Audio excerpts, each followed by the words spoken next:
straightest path to a woman's heart is her ears.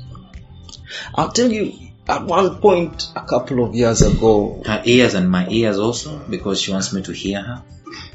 For her mouth, she has to say stuff. Whether you listen or not is something else. But for when she speaks, her heart gets because lighter. I think we're more expressive. Yeah. So now we wake up and the news is awash with a random situation. Pastor's wife has gone out with a chapati seeker, and we're like, hey. No, it's the man who went to the chapati. Oh, sorry. You get it? So we're like, wow. I missed that story. A pastor's wife with a chapati seeker? Yeah. How? But do you know what words border men are giving our wives on those border? Yeah, by the way, words, if you sit on a border, the guys talk. Words which you could never imagine. Man, I can go and read that. What then? The guys telling your wife how beautiful she is. And I'm so smart. And then you say nothing. And then a border guy says, hey, head girl. Then the guy is right. And then he knows where she stays. He knows where she works. What is going to stop him one day to drop by flowers, which you've never imagined? So men, let us learn and normalize listening to our wives after we have spoken into their lives. Now, Lawrence, as a man of God, you know, you guys are so deep. And you just want to brush it aside. And let it sink in. But as a man of God, she mentioned God earlier in this anger conversation. I'm in my head. I'm like, hey. The Bible says it is a fearful thing to fall in the hands of an angry God. So if I have anger issues, how am I going to go to an angry person for help? Because, let me tell you something. God is not angry. I like you that. You know, but when they say that God is like, you can't separate mercy and justice from God. That God is He's angry. a God of mercy, but He's a just God. Yeah. So people sometimes are feeling like whatever they are dealing with is a price that they are paying. It's God is punishing them for something they did, or their grandfathers did, or their great grandfathers did. Generational curses coming out, and patterns of paternity. So now here is someone backed up in a corner, menaced by the anger of their partner, and this could go both ways.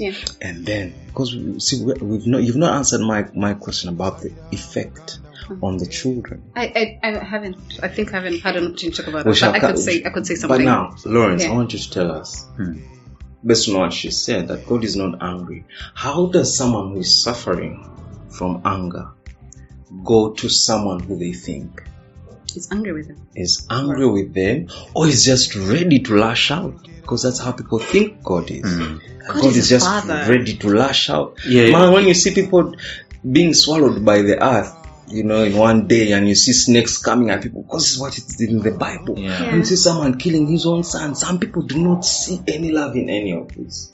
So when we are talking about anger issues and sending people to church and to God, there's some people are looking at that and they're like, that guy's angry. How is he going to help? Lawrence? Yeah, like she was saying, generally, if you look at God carefully, the picture of an angry God is an extreme. One extreme, actually. And balance is actually going on both sides equally, both extremes equally. God is not an angry God. Is a relational God. If you know God from a crowd, it's easy for someone else to tell you what God is. But if you know God as an individual, personally, experience God personally, as in there are some things just you, God, just the two of you know one another, you'll understand that God is relational. God is very loving. God is extremely merciful, right? And therefore, God is also approachable. You can go to God and you can talk to God. You don't have to say you're the God of Abraham, Jacob, Nisi, Adonai, all those things, spirituality. You just talk to God as a man talks to his friend and his father. So what can we learn from? What can we learn from God, who is always being like, people are always doing things? No. You need to know God for yourself. The same way, like, you have a relationship with your father. You know that if I do this, my father is going to be ticked off. But if I just go to my father and all I want is I just sit at the feet of your father and just want to learn, he'll teach you. He'll say, this is where you should go. don't go this way. If you look go at God, like the prodigal son, and you go, and then you come back. They normally tell us that the God of the Old Testament was an angry God. But look at how God dealt with a guy called Ahab. I mean, if you read Ahab's story, this is a guy who did exactly the opposite of what God was telling him.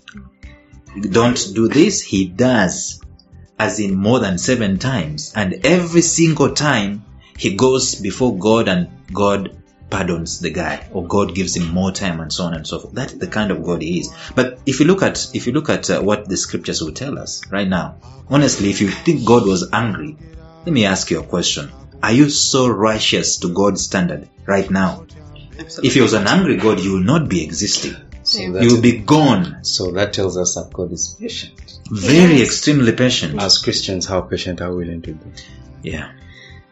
Before sure. I want to say something. You brought it up about how I see certain things in my children. At a certain point, I noticed my son throwing stuff. Remember when I told you about that incident of someone throwing keys?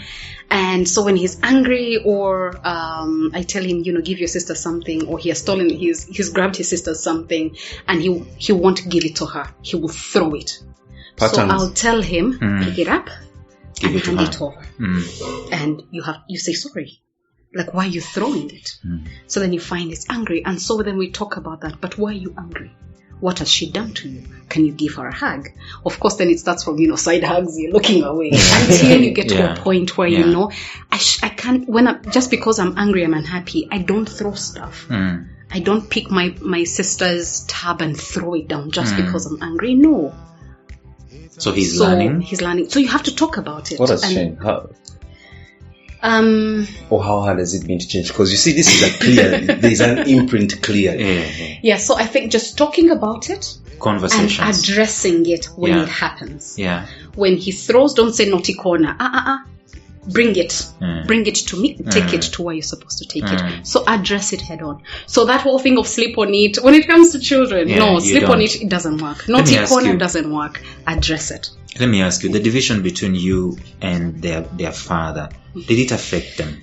Did it have an indelible mark in their lives? Oh, how? They always say children know, children see. Yeah. And I think for me it was important. Of course, the ideal situation is children being raised in an ideal family where mother and father are together. But in a situation where mother and father are not together, I accepted that you can't force it, because I learned that it's better for children to grow in different homes, but when they experience love and not toxicity. Because at the end of the day, if my child sees a bit of mistreatment, but then the other parent is just there, what is that telling them about family, about the home, that it's okay to create a toxic environment and the other person will stay? I would rather have happy children, knowing that they are loved, and when they come to live with me, they experience love. When they go to where their father is, they experience love. And even when they're with me, they're not scared to go to where their father is. When I go to pick them up, they're equally excited, and they'll hug their father, will hug their grandparents. Bye, see you soon. I'll see you in a few days. See you on Sunday, see you on Monday. When I drop them off, I'll see you on Friday. And there's excitement because they know that there is love. So they appreciate the fact that all the parties are participating in their lives and so on. And you're not keeping them away from the other parent. You're not denying access. Just because of what happened between them. So do you think that people who do that are still angry?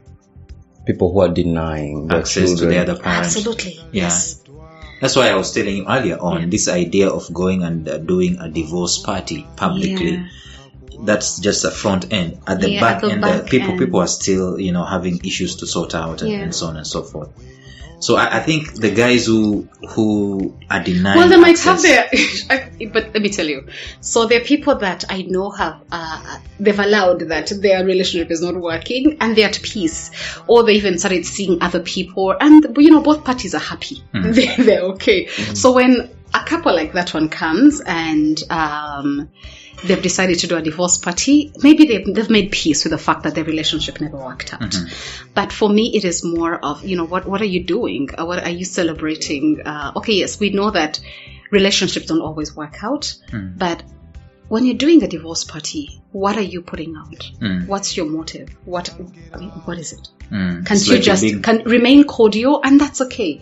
But when you're doing a divorce party, what exactly? What's the motive? What's the point? What are you communicating? Yeah. Because there's a way we can be cordial, and the world doesn't have to know about it. It's just in the way we speak about the other person, and that's okay. You're not dishonoring the other person in any way in that's conversation. That's what I wanted to say. And that's okay. Must you put up a show? You're not dishonoring this other person in the presence of the kids. That's important, isn't it? It is important because at the end of the day, that person is their parent. Yeah. Yeah.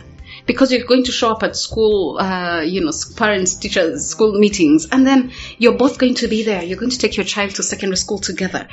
Are you able to talk? Yes, you may not be, hand in hand, doing PDA, but can you be able to sit down when the teacher is telling you something about your child? Are you able to sit in the same room and listen to each other? Yeah, Are you able to have civil conversations when your child is, going astray? Yeah. Recently, with all this Zoom and we have exposed our children to tablets, then I see my daughter is searching for certain things. Are we able to have conversations? And then also if I put out some rules, is my co-parent able to work with me? Work with you on that. Exactly. Yeah. There's something that is coming to my mind, that from what we're discussing, it seems to me that anger is like a smudge on specs. Yeah, or a smudge of mud. By the way, we all, it's just me who's not wearing mine, but we're all wearing. So imagine, or let me say, you have these really cool shirts. You have these really cool shirts, cool specs, and then you get mud, and then you smudge them. Yeah. Or when we started wearing masks and you breathe and they. Yeah. So there is like fog.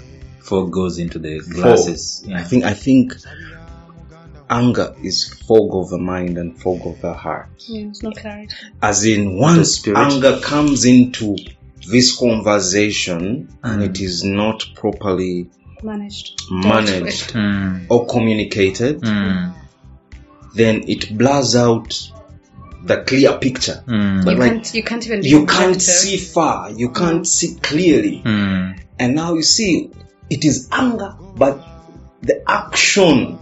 It's grown legs. That is going to be birthed out of anger. You don't even want to know. So this is what I'm saying.